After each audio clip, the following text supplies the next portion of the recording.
So time is running out and the Pro-Am event I'm training for is getting ever closer. I've learned a huge amount in a short space of time, and today I need to see where I'm at. I've been spending a few days at Prestwick Golf Club in Scotland, and it's time to take a close look at my progress. I'll be implementing all the changes I've made so far. This next few holes will either give me a huge boost of confidence or, well, let's not go there. And once again, thank you to PrimePut for sponsoring this series. I'm not sure what episode number this is, but it's my sort of evaluation, self-assessment of where I'm at right now on my 30 days as training like a tour pro. I've had lessons from Lewis, I've had lessons from Tom, and I'm going to sort of piece it all together. So every element, the long game off the tee, irons, into the short game. I'm going to start on this green. I'm at Prestwick Golf Club. I've been working here for the past 2 or 3 days, and now it's time to put a little bit of graft in and see exactly where I'm at. Is my game actually improving, or is it fact in decline? So I'm going to start on the most toughest green to try and chip on. It's sensible, isn't it? This is the 13th. And this is where I had a few chip shots on the practice ground earlier this morning. This is very much a change in technique. If you missed the episode with Tom, then there'll be a link up on screen for you now. Make sure you watch all of these. But essentially he was changing my ball position predominantly and asking me to use more of the bounce on the club. The problem is just it needs a little bit of commitment for me. That's going to be a really hard chip. I said it was difficult, I didn't realise it was this difficult. It needs a lot of commitment because we've got to kind of bruise the turf. And that's been my kind of concentration. That one again didn't bruise the turf, I got it a little bit too clean. But overall the feedback on this is, with the sort of practice that I've had, is it's a good technique that I really like.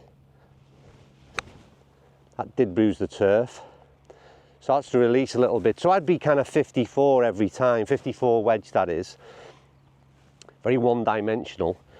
But this really does need a bit of a sort of a chip and run. So I've got a wedge in hand, played further forward in the stance, go in.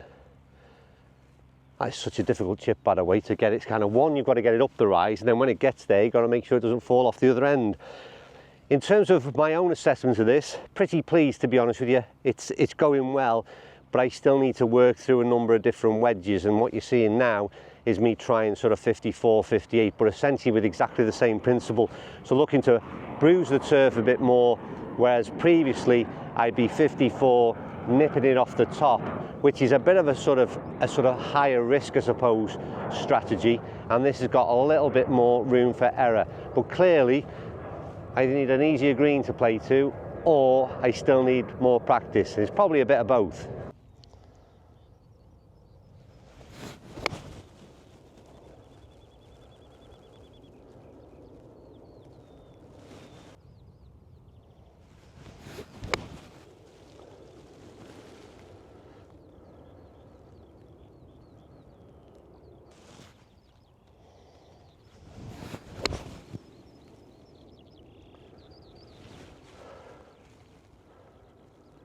That last one might be good.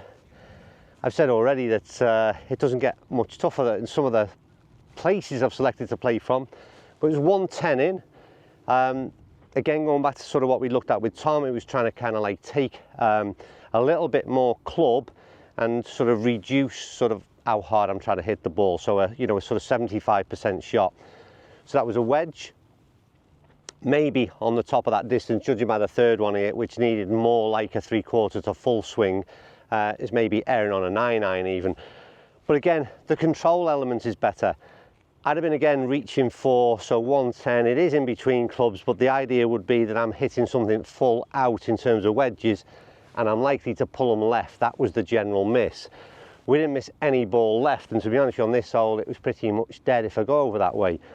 So what I like about what's happening at the moment with this sort of controlled wedge play is that even though probably none of them were perfect, third one was probably the best, they're all sort of down there in the right direction. So the controlling of the club face by reducing or choosing a longer club effectively, and and having a more controlled swing is giving me more control over the golf ball and of the flight of it as well.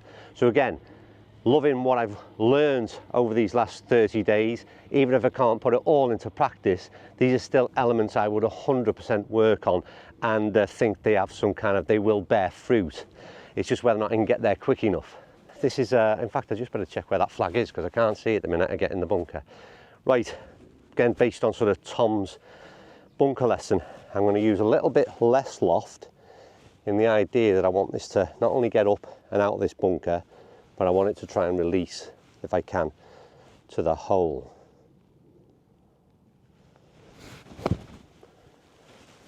Well, it might release too much. Let's see where we end up. That's going to be weight right, is it now? Oh no, that is really good. That is really good. And the interesting bit for me there is that, so the difference is, I would have took a 58 and I'd just been looking to get the ball up and out of the bunker because it was such a steep face. The lesson I had with Tom in terms of bunkers was maybe try and aim for a little bit more than that. So the 54 had enough loft to get me out, but I didn't see it. But the idea would be it would also then release and we've got more chance of getting close to the hole. And again, it's changing, it's that decision making. I had a good lie in the bunker, having confidence that 54 was enough to get it up that high, trusting my kind of bunker swing technique, which I'm fairly comfortable with. And then, like I said, choosing the right club, and it's again, lessons learned that were seem at the time quite basic, but have made a massive difference to the end result. I'm really pleased with that. I'm really annoyed it hasn't come back down the hill, because I think that's the wedge that we played in from over the top just a few seconds ago.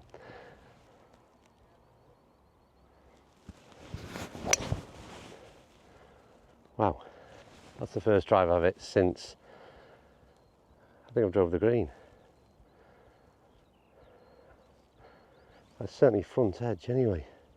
I'm looking at the yardage on that because I know it is a drivable hole, but more importantly was the kind of the control again and the commitment to that shot type, which is kind of not my thing. Again, biggest fear I've got is changing my driver swing, the dolly.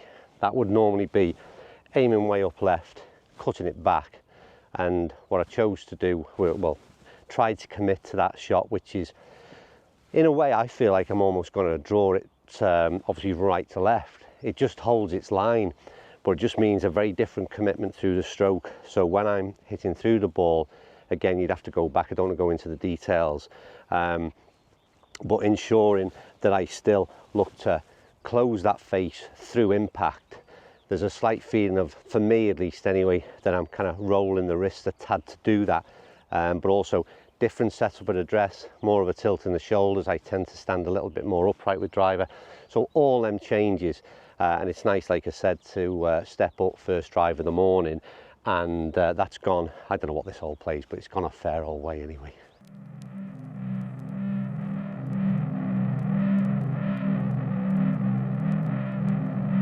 Prime Putt make the very best putting mats that are the closest to reality in a surface that resembles tour grade turf.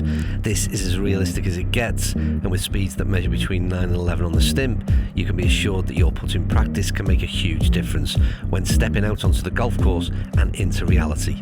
This is practice that really will help lower your scores.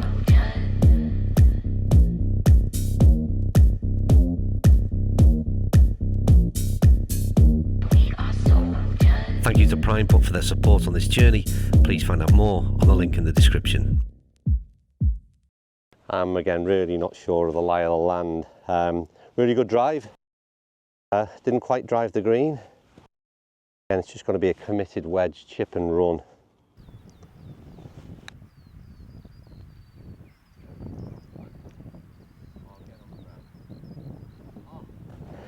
That literally falls sideways there with just a, I think at least anyway, just a tad short of the brown it releases. But again, committed wedge shot, we're on a real tight lies here right now, so it's got to be, you know, anything other than committed, and there's a chance of blading that one through the back. And that's the only thing with me.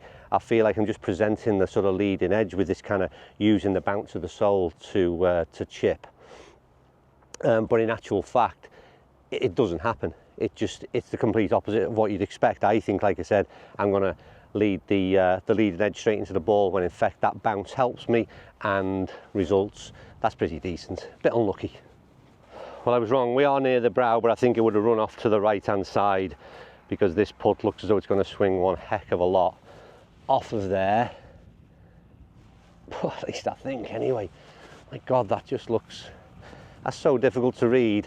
But again, going back to the lesson, concentrating on keeping the sort of club face square through that impact location. We did that kind of putting gate drill, and it's again, back on the heels a little bit more is something that I was leaned over too much, eyes in the wrong place. So trying to stay on the heels a bit got me in a better position. Right, just how much does this break? And how quick does it roll down the hill? Go on then, go on then. Yeah, happy on the line that I intended. Just didn't quite hit it quite firm enough. I thought I was going to whiz away.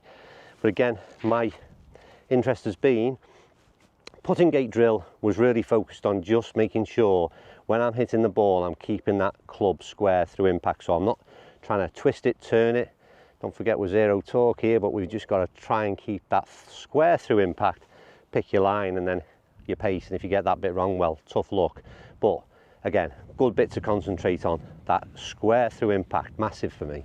Now, we're playing one of the most famous holes in Open Championship history, the 17th Alps at Prestwick. It's an original hole laid by old Tom Morris, and yeah, we get the pleasure of playing it. Anyway, let's concentrate on, thank God that's not me. Right, so I'm aiming slightly down the right side. It's a relatively tight fairway. Tilt back a bit, and then, no, I don't like that. It's better, release it. Oh, come on, hand. That's so good. I'm really pleased, you know. That is bullet straight, and just that extra commitment to, you know, I'm that dolly fade, like I said, I'm down the left, I'm 30, 40 yards short of that if I don't hit that swing that I'm just trying to adopt to. The biggest challenge I'm going to have is Mount Juliet's sort of tree-lined fairways, and might feel a little bit tight, and I've just got to make sure that I carry on committing to that swing, because again, that's solid. That's as good as I've got, really. That's really not a good shot, and that's the problem. Just getting that sink right. Let's try another ball. It just wasn't right at all. I don't know what bit went wrong, but this is the bit I've been trying to struggle with, sort of holding the top a little bit, starting with the hips. This feels better. Just a bit thin again. It's going to be way short. It's going to be in a rather interesting bunker, because this is a rather interesting hole. I'm going to try one more shot. Yeah. They're the worst 3 shots of today, unfortunately, and clearly need some work. And like I said, it's that synchronization. I talked about it with Lewis. With the driver, I seem to have more time to get that bit right, and with the irons, a slightly shorter swing, it tends to be a little bit rushed, and that's how that felt. So that's the bunker that awaits you. Yeah, quite frightening. Hidden away. You can see one is plugged into the bunker wall, one is pin eye on the green, and the other one, if you can pick it up there, is just short left on the green. So they weren't horrendous. They were all straight. Let's take the positives.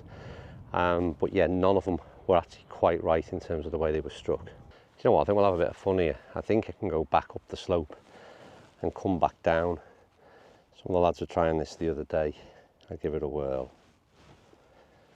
Come on, keep that putter straight all the same.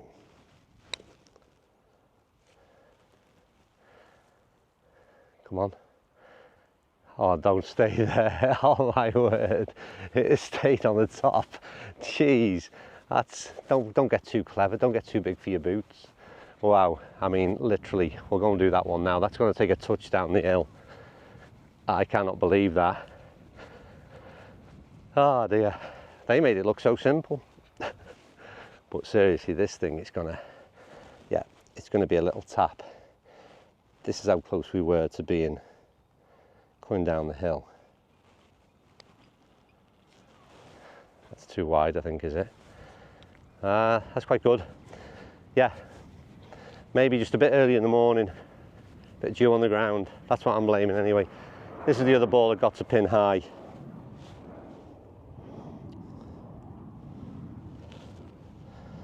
So let's see if we can concentrate on that square.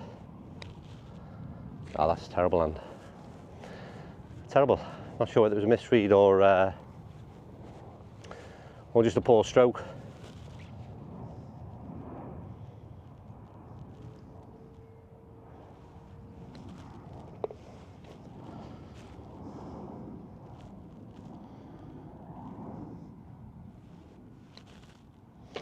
Yeah, really pleased with them. Again, little tip from Tom, concentrate on a smaller spot on the back of the hole rather than the cup, and I did that with a bit of commitment. We've got two, and I better get that one back out the bunker, haven't I? Didn't fancy that one. Right, that's me done. I'm going to call it quits. 18 is a little bit too close to the clubhouse for my kind of attention. I don't need it. On camera, that is. I loved today. I loved this morning. It was quite, yeah, went straight on the tee pretty much, and started from the get-go, so no practice, no warm-up. And I was really pleased with the majority of what happened. When I look back to the sort of second shots in, which was 8-iron, by the way, they probably weren't as bad as I quite thought, but definitely don't feel as comfortable with the irons quite yet and need to do a little bit of work there. Everything else I was pretty pleased with. Loving the driver. If I can keep that going, again, more and more practice to try and kind of get that feeling ingrained a little bit more. And confidence in it is the big thing. Such a short space of time, it's just having confidence in these. They're only new, it's like techniques, I would say. I'm not changed anything this whole period, I'm glad to say, with my sort of swing. They've left me be with that. So the mechanics of it all has been pretty much left well alone. Just a little few minor issues, and they've had a big impact. So grateful to Tom and Lewis. We carry on with the training, we carry on with the lessons, and we see where we progress. Thanks for watching. Thanks to Prestwick Golf Club for having us, and I'll see you in a couple of days. Mount Juliet is getting ever closer.